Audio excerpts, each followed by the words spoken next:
Predator-hunter, he wasn't the prey. Until the hunter became the hunted, he wasn't running from it. He was hunting it. Most people stayed away from Black Hollow Forest after sunset. But for Daniel Cross, it was home. And tonight, it was war. They called it a legend, a creature with no name, only warnings. It never left footprints. Never howled. Never chased, it just took. Daniel had heard stories since he was a boy. Stories of people vanishing. Of hunters never returning. Of deep claw marks carved into metal, not wood, but to him, this wasn't a myth, it was personal. His brother, Micah, went into that forest 12 years ago. Trained. Armed. Brave, never came back. The police said he likely got lost, the locals said the forest chooses. But Daniel found something no one else did, Micah's watch buried in a pool of dried blood. Melted from the inside, that was the night Daniel stopped believing in monsters, and started preparing to kill one. Shield the hunt begins. Years later, Daniel had become what most would call a ghost. No family. No distractions. Just training. He studied thermal imaging, learned silent kill techniques, made poison-tipped arrows dipped in neurotoxin, built drones that could fly without sound, and every full moon, he returned to Black Hollow Forest, waiting. Tonight, something was different.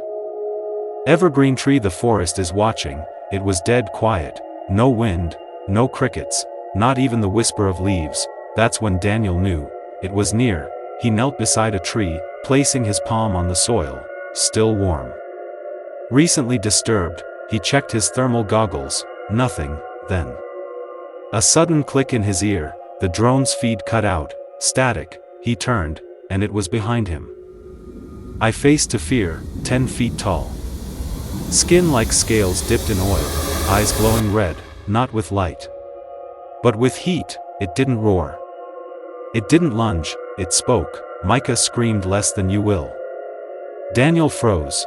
How did it know his name? The creature moved unnaturally, vanishing in flashes like smoke, then reappearing behind trees. On branches, taunting him. Daniel fired 3 arrows. They passed through shadows. Then, it touched him, not a strike, just a finger on his shoulder. Fire. The twist. He spun around with a dagger, and caught its face. It didn't bleed. It hissed, like steam from fire on skin. The creature stumbled back, for the first time. It looked surprised. Then Daniel saw something under its armor, a tag, M42. Not a monster, a weapon. Micah didn't die, it said. He evolved. Daniel's heart stopped. The creature removed its mask. It was him, Micah, or something wearing him. But the eyes weren't human anymore. They were empty. Now it's your turn, he whispered. You're the final test. Daniel backed away, breathing hard. He activated a switch. A backup drone launched high above the trees. The creature looked up, snarling. Boom, a flash grenade exploded midair, stunning everything within 100 meters. Daniel ran. Through the smoke. Through the dark. He didn't stop until he crossed the boundary of the forest. He fell to his knees, alive, but behind him, deep within the woods, red eyes began to multiply. This wasn't the only one. It was a breeding ground, and the hunt had only just begun. If you made it to the end, you're not prey. Like, comment, hunter if you're ready for part 2. Link, subscribe for the next mission.